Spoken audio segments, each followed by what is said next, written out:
SEBI looks to cut crop bonds face value to boost retail flow.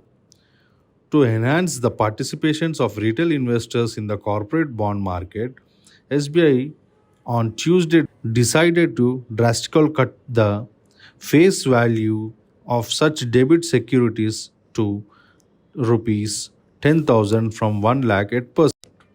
Apart from lowering the denomination, SBI has standardized the record date for identifying eligibility holders to the format for the due certification provided by flexibility regarding publications of financial results in newspapers for entities that have listed only non-conventional securities. SBI said that it board approved the proposal to provide an opportunity to the issuer to issue NCDS or NCRPS through private placements mode at the reduced face value of rupees 10,000 along with the requirements to appoint a merchant bank.